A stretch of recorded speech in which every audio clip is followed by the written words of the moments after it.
자, 반갑습니다. 신경진입니다. 자, 우리가 지난 1강에서 이론적으로 그죠? 함수가 무엇인지 또한 함수의 개요, 그죠? 그리고 함수의 함수가 이제 어떻게 되어진다라는 그런 개요에 대해서 한번 살펴봤고 또 왜 함수가 필요한지에 대해서 한번 그에 대한 내용들을 우리가 살펴봤습니다. 자, 이번 이론 두 번째 시간에는 함수의 선언 및 구현. 그런데 때에 따라서는 이제 함수의 선언 및 구현을 한 단어로 표현을 하자면 뭐 함수의 정의라고도 해도 뭐 그렇게 말을 맞춤에 있어서 단어를 맞춤에 있어서 뭐 틀린 내용은 아니라고 봅니다. 하지만 함수는 특히 함수는 다른 말로 우리가 객체지향 프로그래밍에서 메서드라고 합니다. 그래서 메서드라는 부분에서 이제 여러분들이 좀 익숙해져야 되는데 이 메서드라는 부분이 바로 함수하고 동일한데요. 동일한데 단 이거는 함수는 독립적으로 이렇게 쓸 수가 있는 거고 그리고 메서드는 클래스 내부에 함수와 같이 선언되어 있는 형태를 의미하는데 중요한 것은 이 함수의 구성 요소가 바로 선언부와 구현부 혹은 정의부라고 얘기를 하는데요. 이렇게 만들어져요. 그래서 일단 한번 보죠. 함수의 문법입니다. 그래서 파이썬에서 함수를 선언 및 구현하는 방법은 아래와 같다. 그래서 DEF라는 것은 definition의 약자가 될 거고요. 그래서 함수를 정의하는 키워드입니다. 이렇게 적어줘야 나 함수 정의할래 이런 뜻입니다. 아시겠죠? 사용자 정의 함수 만들 거야 이렇게 되는 거예요. 알겠죠? 그리고 나서 함수명을 적어주고요. 그리고 매개 변수 한 개가 될 수도 있고 없을 수도 있고 두 개가 될 수도 있고 세 개, 네 개, 다섯 언리미티드 하다 그죠? 그래서 이렇게 우리가 만들어 줄 수가 있고 이 콜론이라는 거는 우리가 if 조건문과 반복문에서도 살펴봤죠 그죠? 살펴봤기 때문에 문장이 아직 끝나지 않았으니까 해석하지 마라 이런 뜻입니다. 그래서 콜론을 찍어서 함수의 정의가 끝나지 않았음을 표시하죠. 함부로 인터프리터가 이걸 해석하지 마라 라는 뜻입니다. 아울러 역시 함수도 이렇게 몸체라고도 하고 이제 정의부 혹은 구현부라고도 얘기를 합니다. 자, 그래서 크게 따지자면 이렇게 선언되어 있는 이 부분 이걸 우리가 선언부라고 칭을 하는 게 맞아요. 알겠죠? 선언부고요. 그 다음에 이 밑에 있는 몸체와 같은 형태를 이루고 있는 것이 바로 우리가 정의부 혹은 구현부다라고 얘기를 합니다. 그래서 우리가 기타 이제 다른 언어 있죠. 뭐 자바를 예를 들면 이렇게 자바는 함수를 정의를 합니다. 자, 뭐 메서드를 정의를 할 때 뭐 public 이거는 제외할게요. 왜냐하면 이건 접근 제어자이기 때문에 이거는 클래스 간에 이제 접근을 이제 돕고 뭐 접근에 대한 제한을 걸고 이런 등등의 작업들을 하는 거기 때문에 일단 이건 놔두고요. 내가 만약에 더하기 함수를 만들겠다. 그러면 이렇게 되는 거예요. 선언부가 int add 하고 int x, int y 이렇게 하고 여기에다가 이렇게 만들어요. 이렇게 만드는데 자 어떻습니까? 자 여러분들이 바라봤을 때 여기에서 함수 이름은 요거에 해당이 돼요. 그죠? 그리고 매개 변수 첫 번째 거 요거에 해당이 되고요. 두 번째 거는 여기에 해당이 돼요. 요런 형태로 만들어졌어요. 그런데 중요한 것은 여기에서는 어떻습니까? 이 파이썬에서는 리턴 타입 이게 리턴 타입이거든요. 그러니까 소위 말해서 얘는 매개 변수 두 개를 받아서 add라는 함수를 호출한다. 호출하면 여기에다가 10, 20을 내가 넣어줬다. 그럼 30을 리턴하겠죠. 어찌됐든지 간에 리턴을 하게 되면 얘는 int 타입으로 리턴을 반드시 해야 된다 라고 리턴 타입을 명기를 해주는 거예요. 이렇게 딱 못을 박는 거예요. 그런데 이 파이썬은 리턴 타입이 여기에 따로 존재하지가 않습니다. 그죠? 함수를 정의하는데. 근데 우리가 이제 만들 때 유출을 해서 이렇게 매개 변수가 들어오면 우리가 리턴하는 타입은 이렇게 해서 넘기자라는, 그러면 우리가 함수의 구현부를 보게 되면 우리가 이 함수의 내용을 우리가 실제 알 수가 있잖아요. 아우 죄송합니다. 자꾸 콧물이 나와가지고. 예, 그래서 이렇게 두 개를 더하잖아요. 더하면 이제 int 타입으로 이거는 리턴을 해라. 그래서 C 언어나 자바나 뭐 대다수의 언어들이 이러한 타입을, 리턴 타입을 이렇게 반환 타입을 정해주는 반면에 파이썬은 그렇지 않다라는 거예요. 파이썬은 그냥 리턴 타입이 없어요. 리턴 타입을 기재해주지 않아요. 그래서 왜 제가 이걸 선언부와 구현부로 이렇게 나누느냐, 우리가 나중에 클래스에 들어가면 추상 클래스라는 것도 있고요, 그리고 인터페이스라는 것도 존재합니다. 객체 지향 개념에는. 그래서 그러한 것들은 이제 추상 메서드 같은 경우는 이러한 형태가 됩니다. 어떠한 형태가 되느냐 하면, 만약에 내가 메서드를 만들어요. 이렇게 int 해서 add 이렇게 했어요. 그리고 나서 int x, int y 이렇게 만들고, 이렇게 하고 추상 메서드는 여기에다가 그냥 이렇게, 이제 다른 언어에는 이게 있잖아요. 그죠? 세미콜론, 문장의 끝을 나타내는. 그래서 이 문장, 세미콜론은 문장을 분리하는 기호가 되는데, 얘가 이렇게 돼버리면 얘는 지금 현재 어때요? 현재 지금 딱 보면 선언부밖에 없다. 그죠? 구현부는 이렇게 있어줘야 되는데 구현부 정의부가 없다라는 거예요. 이런 걸 우리가 한번 드러나 보시죠. 추상 메서드라고 합니다. 이거는 이제 우리가 상속 관계나 아니면 인터페이스에 구현 관계가 들어가게 되면 이거를 재정의를 하는 거예요. 그래서 오버라이딩을 해서 구현부가 있게끔 만들어 줘야 비로소 우리는 객체 인스턴스를 만들어 줄 수가 있다. 이런 개념이 바로 우리가 객체 지향 개념에서의 추상 메서드다. 그래서 우리는 생각을 한번 해보죠. 이 함수가, 우리가 만약 abs라는 함수 우리 많이 뭐고, 앞에서 1장에서 제가 한번 설명을 좀 드렸는데, 이 abs 함수를 쓸 때도 우리가 어떻게 했어요? 이 마이너스라고 치고요. 그러면 이렇게 함수가, 이게 함수명이고 이게 매개 변수예요. 그죠? 그러면 우리는 함수 이름만 알고 매개 변수가 무엇인지만 알면, 뭐가 들어가야 되는 것만, 그 내용만 알면 얘는 리턴 값을 주죠. 맞습니까? 리턴 값을 주기 때문에 우리는 여러분들이 생각할 때 이 선언부가 중요할까요? 아니면 구현부가 중요할까요? 그렇죠. 99%가 99.5%가 99.9%라고 해도 되고요. 아무튼 99% 이상이 선언부가 중요합니다. 왜냐? 구현부는 어떻게 되어 있는지는 우리가 신경을 안 써도 된다 이거죠.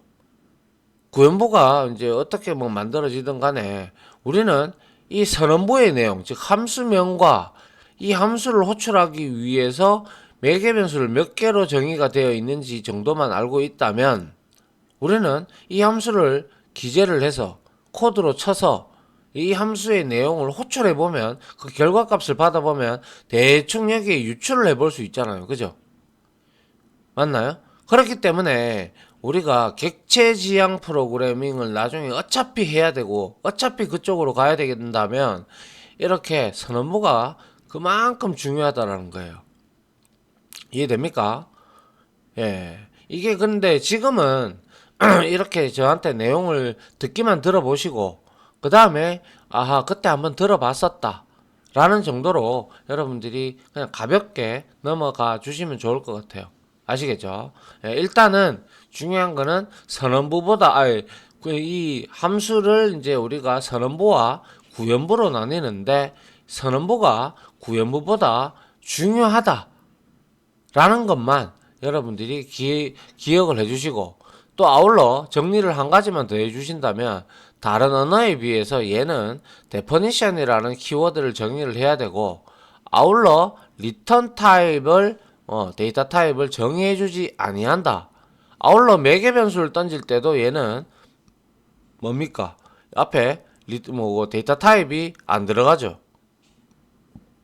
그죠? 그죠? 데이터 타입이 안 들어가고 실제 리터럴이나 혹은 그 값을 저장하고 있는 변수명이 들어간다. 그죠?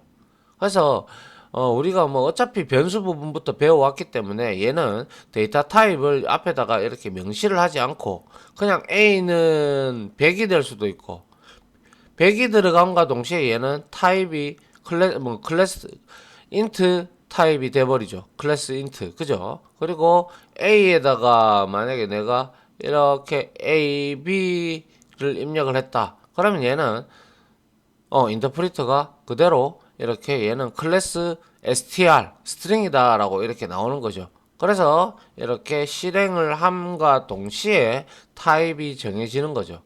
맞나요? 그렇기 때문에 이렇게 타입을 안 적어준다.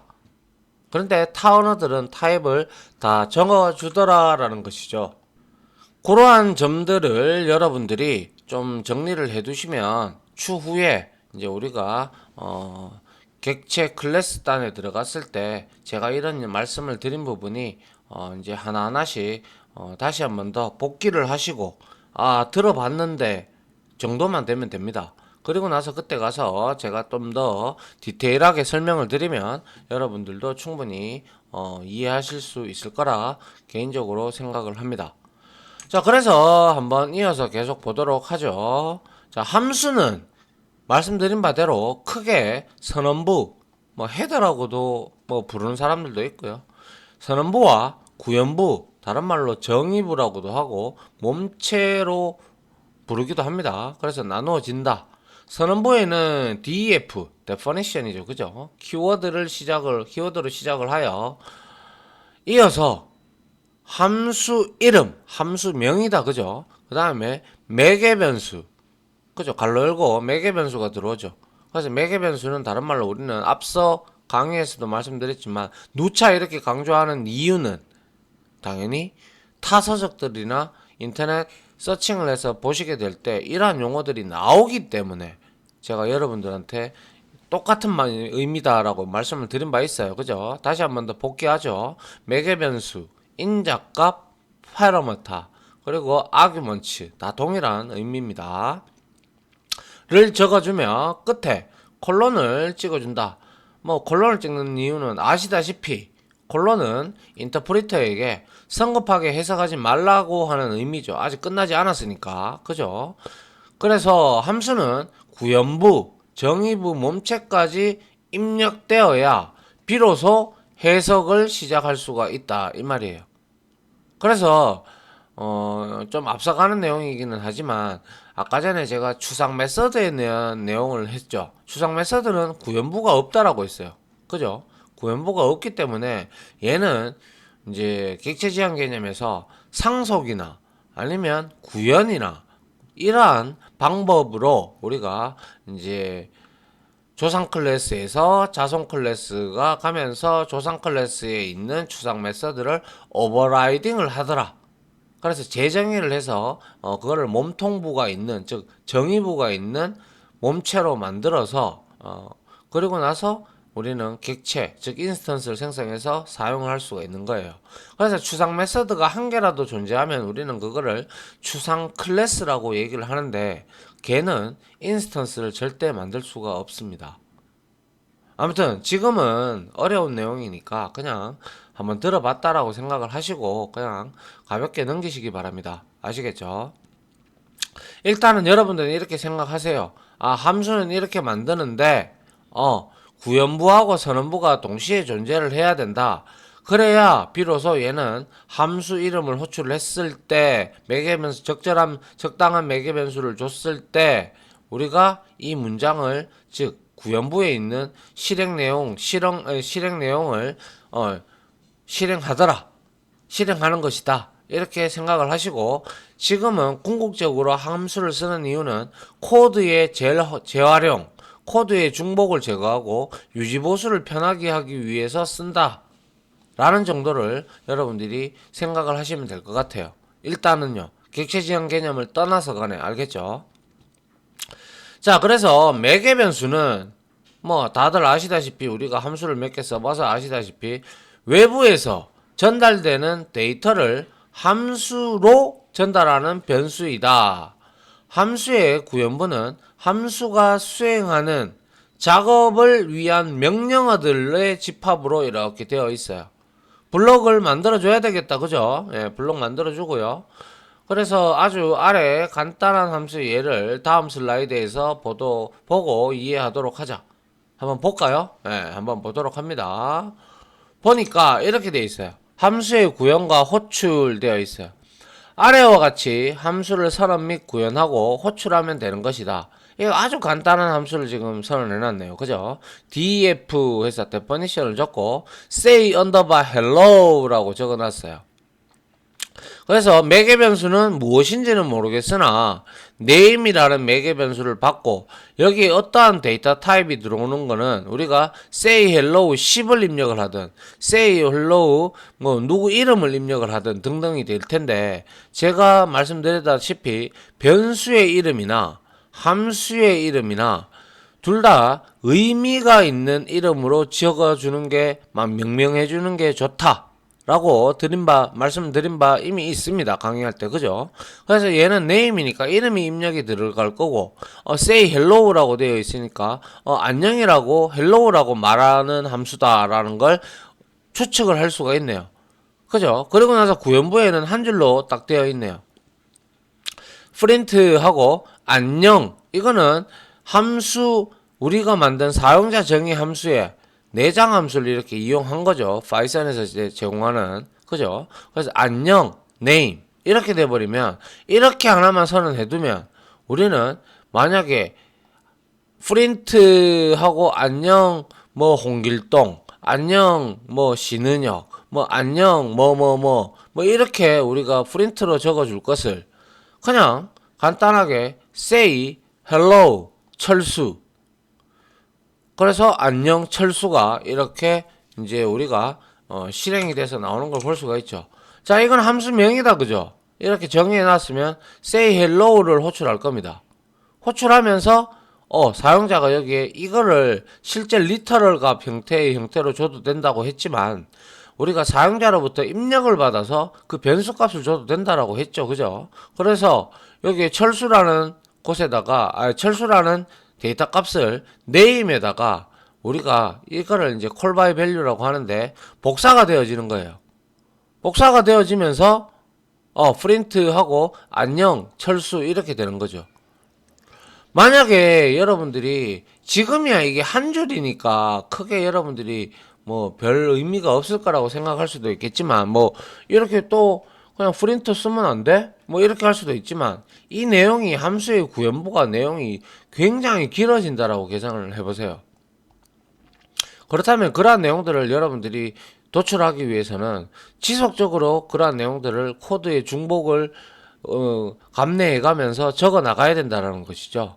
그리고 코드도 상당히 가독성도 떨어지고 지저분해진다는 거죠. 그래서 이렇게 한번 딱 정의해 놓으면 우리가 얼마든지 사용을 할 수가 있다라는 것이죠. 이해됩니까? 예. 그래서 좌측의 함수는 함수 이름은 say underbar hello 이고 name은 매개 변수다. 맞죠? 그리고 함수의 구현부는 print 함수를 통해 매개 변수를 출력하는 것이다 라고 되어 있어요. 물론 안녕이라는 스트링 문자를 리터럴과 같이 말이죠. 그래서 함수는 구현이 되었다고 해서 실행되는 게 아니죠. 예를 들어서 이렇게만 덩그러니 만들어 놓으면 얘는 그냥 설계도일 뿐이에요. 그냥 딱 하나 만들어 놓고 서적과 같이 딱 이렇게 만들어 놨는 그런 내용일 뿐이에요. 근데 우리가 비로소 얘가 기능을 발휘하려면 앞선 강의에서도 말씀을 드렸지만 이렇게 call 함수 호출이 이루어져야 비로소 이 함수가 실행이 되면서 얘는 안녕 철수라는 결과물을 나타내더라 라는 것이죠. 맞나요? 그래서 함수는 구현이 되었다고 해서 실행되는 게 아니에요. 반드시 콜을 해야 돼요. 함수 호출을 해야 실행된다라는 점이죠. 자, 두 번째 예제를 한번 볼까요? 두 번째는 아까 위에 거랑 똑같은데 네임이 있고 매개 변수 한 개 더 추가가 됐어요. MSG라고. 그죠? 우리 뭐 이렇게 톡톡 치는 그러한 뭐죠? 식품 뭐 첨가료. 그죠? 그런 게 아니고 이건 메시지의 약자입니다. 아시겠죠? 역시 저는 개그가 안 되는 모양입니다. 아무튼 이렇게 두 개의 매개 변수를 이제 선언해 놨어요. 그러면 근데 메서드명은 동일하다. 그죠? 맞나요? 근데 이제 우리가 이것도 제가 객체 지향 개념에 대한 얘기를 안 할 수가 없는 게 한 번은 들어보십시오. 한 번쯤은 제가 지나가면서 아마 지금까지 오면서 한 번은 얘기를 한 적이 있는 것 같은데, 자, say hello라는데 함수명이 동일해요. 근데 뭐가 달라요? 매개 변수가 달라요. 그죠? 매개 변수의 개수가 틀려요. 일단. 그러면 우리는 이거를 이제 클래스 내에 이렇게 만약에 예를 들어서 선언했다. 그죠? 그렇게 되면 이거는 우리가 객체 지향 개념에서는 이런 것들을 오버로딩이라고 합니다. 일단 한번 들어봤다라고만 생각하세요. 알겠죠? 그래서 그러면 선생님이 아니죠. 예, 강사님, 이거는 어떻게 구분을 짓습니까? 그렇죠. 호출할 때 매개 변수로 값을 하나만 주면 얘가 호출이 되고요.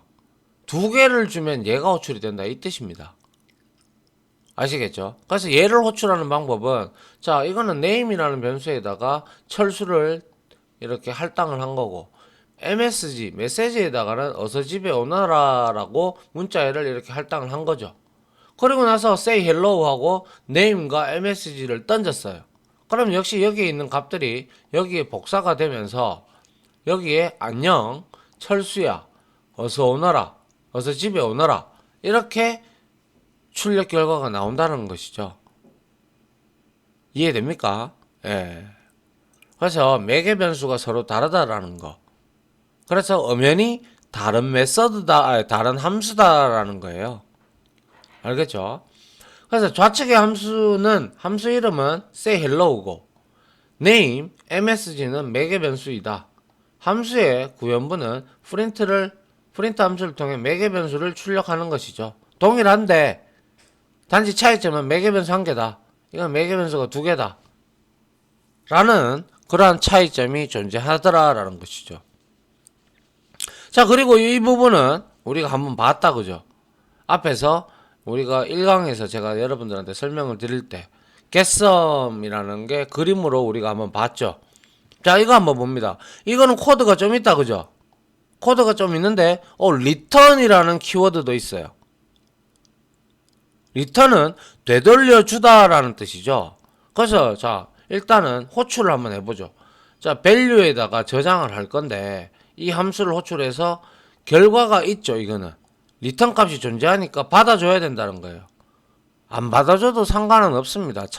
참고로. 그런데 이걸 호출하는 이유는 여러분들이 이거에 더한 누적값을 받기 위해서, 결과를 받고 출력을 하기 위해서, 활용을 하기 위해서 여러분들이 이거를 호출하는 거 아닙니까? 그죠? 그러면 물론 이 getSum이라는 거를 아예 프린트 안에다가 이렇게 넣어서 호출해도 상관은 없습니다. 그래서 value에다가 값을 저장을 하기 위해서, 자, 여기에서 getSum을 호출했어요. 그런데 매개 변수가 1과 10이에요. 그럼 얘를 호출하겠다. 그죠? 스타트에는 1을 줬고요. 얘는 10을 준 거예요. 복사가 된 거죠. 그죠? 그리고 지역 변수로 sum이라고 하나 누적 값을 만들기 위해서 선언했고, 여기에 form은 우리가 배웠듯이 range start 1, 그리고 10 플러스 1을 하니까 11이 돼서 11은 포함이 되지 아니하고, 얘는 1과 10 사이의 값들을 누적을 시키고 있다. 그죠? 그럼 이 누적된 값은 1과 10 사이는 55죠. 누적을 하면 55니까 리턴 해버리는 거예요.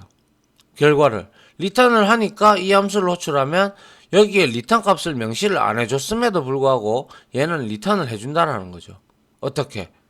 이 55라는 값을 이 value에다가 저장을 해준다라는 거예요. 그래서 프린트해서 value를 찍게 되면 비로소 55라는 값이 들어오게 되더라라는 거예요. 그래서 좌측의 함수는 함수 이름은 get underbar sum이고 start, end는 매개 변수고 함수의 구현부는 for문을 활용을 해서 매개 변수로 들어온 두 개의 값을 누적 합을 구하여 return이라는 키워드를 통해서 우리가 반환을 하고 있다라는 점 맞습니까? 이거에 여러분들이 중점을 봐야죠. 이런 것들은 지금 현재 리턴 값이 없어요. 그죠? 근데 이거는 리턴이 있죠. 그럼 이거는 이 함수를 호출하면 무슨 값을 준다라는 거예요. 그러면 결국엔 얘는 정수잖아요. 55니까. 그러면 이 value도 결국에는 찍어보면 타입이 정수라고 클래스 int라고 나오겠죠. 맞습니까? 자, 그렇게 우리가 이렇게 사용자 정의 함수를 우리가 원하는 대로 정의를 해서 만들어 쓸 수가 있어요. 이렇게 만들어 놓으면 내가 원하는 범위만 매개 변수로 제공을 해주면, 제시를 하면 얘는 함수를 한번 선언해 놓고 계속 재활용을 하는 거예요. 그런데 여러분들이 그렇지 아니하고 이거를 계속 만들 거면 이 뭐 리턴 값은 필요 없겠습니다만은 이렇게 하고 요 프린트문하고 합쳐서 4줄이다 그죠? 4줄인데 이 4줄을 여러분들은 1에서 10까지 더하기 누적합 1에서 20 누적합 1에서 30 누적합 하려 그러면 이 4줄을 계속 코드에다가 연결을 해야 되죠. 그죠? 연결을 하다 보면 코드가 어떻게 돼요? 지저분해지고 가독성도 안 좋고 코드의 재활용도 안 되고 뭐 아무튼 안 좋아요. 그죠? 무조건 안 좋을 수밖에 없죠. 맞나요? 그리고 요거 return이라는 키워드 기억합시다. 자, 됐나요? 예, 요게 이제 함수의 구현과 호출입니다. 호출. 자, 그 다음 볼게요. 그래서 이제 함수의 장점은 이미 앞서 제가 말씀을 많이 드렸습니다. 프로그램 안에서 중복된 코드를 당연히 제거를 하죠. 한번 선언해 놓으면 재활용만 하면 되니까. 그리고 아울러 복잡한 프로그래밍 작업을 더 간단한 작업으로 분해할 수 있고, 그리고 아울러 각 함수들은 레고 블록처럼 다른 함수들과의 연결되어서 하나의 프로그램으로 구성을 할 수가 얼마든지 있어요. 아시겠죠? 만약에 시작 함수가 있어요. 시작을 했다. 그 다음에 이제 우리가 어떠한 함수가 호출이 되고 어떠한 함수가 호출이 돼서 드르르르 이렇게 된다. 물론 거기서 따라서 때에 따라서는 사용자의 정의 입력값도 받겠죠. 뭐 특히 자판기를 예를 든다. 그러면 자판기는 시작하면서 무한루프를 돌 거예요.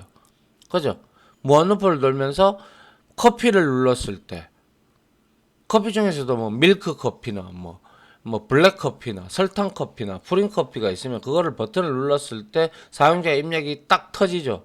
그게 바로 우리는 뒤에 배우게 될 이벤트라고 하는 거고요.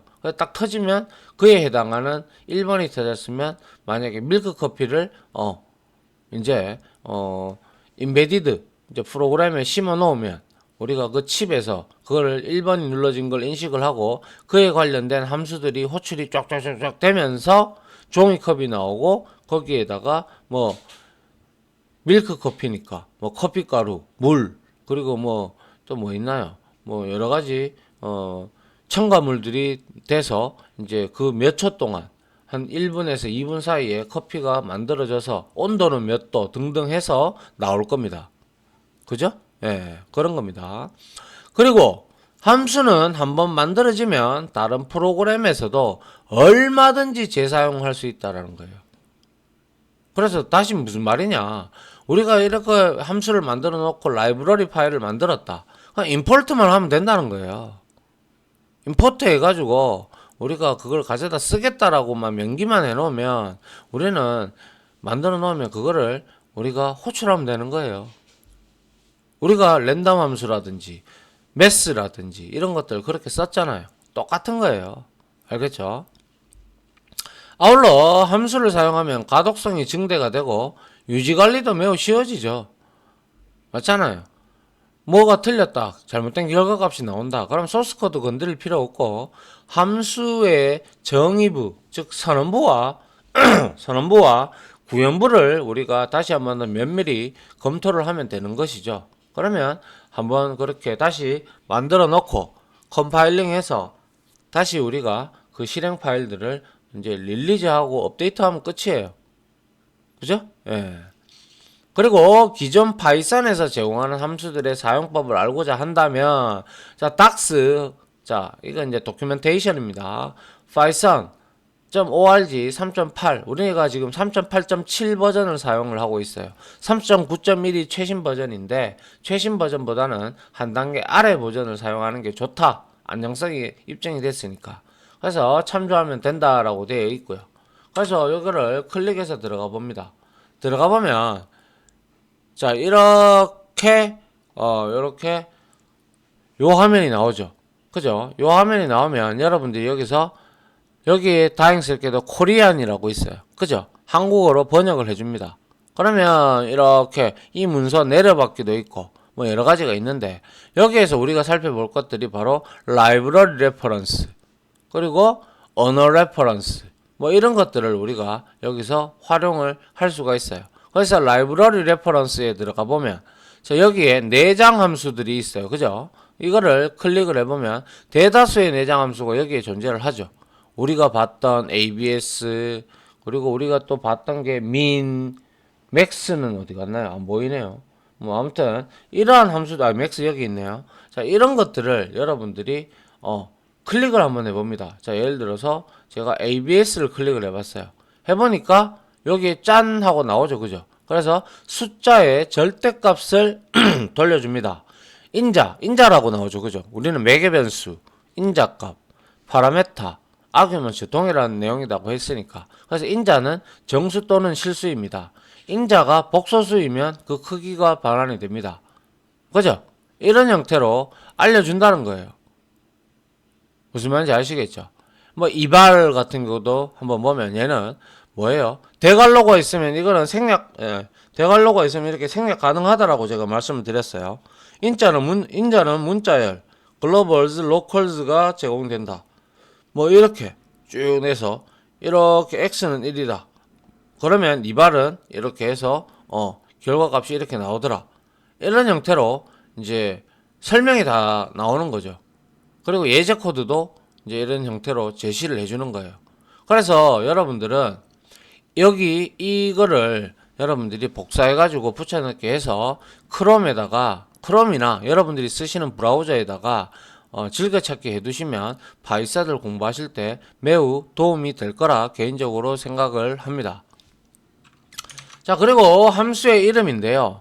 함수의 이름은 식별자에 대한 규칙만 따른다면 어떤 이름이라도 상관없다. 이 식별자라는 게 바로 우리가 앞에서 변수를 명명할 때 숫자로 시작하면 돼요? 안 되죠? 그러니까 웬만하면 얘도 숫자로 시작하지 않고 뭐 이런 거에 대해서 외울 필요는 전혀 없습니다. 저랑 같이 함수를 정의를 해보고 앞으로 수없이 많은 함수를 정의해 볼 텐데, 그때 정의를 할 때 따라 하시면 여러분들 자연스럽게 익숙해집니다. 뭐 그리고 다만 우리 변수를 명명할 때도 그랬죠. 가독성이 좋을 수 있도록 함수의 기능을 알려주는 이름을 명명하는 것이 좋다. 뭐 예를 들어서 더하는 함수인데 거기다가 함수명을 마이너스라고 해놓으면 그거는 조금 좀 그렇죠, 그죠? 그런 거는 이제 좀 안 좋다라는 거죠. 그래서 더하기 함수명 그냥 add, 아니면 뭐 누적을 구한다. 그러면 뭐 합이라든지 아니면 썸이라든지 뭐 이런 식으로 구하면 될 거죠. 그죠? 그래서 일반적으로 함수의 목적을 설명하는 동사, 그죠? 그리고 또는 동사 플러스 동사 해서 이거는 언더바로 가야 되겠죠. 그죠? 를 사용하면 된다라는 거죠. 그래서 이런 거 스퀘어, 이거는 이제 정수를 제곱하는 함수다. 그리고 compute average, 이거는 평균을 계산을 하는 거다. 그리고 set cursor underbar type, 이거는 커서의 움직임을 이제 커서의 타입을 설정한다.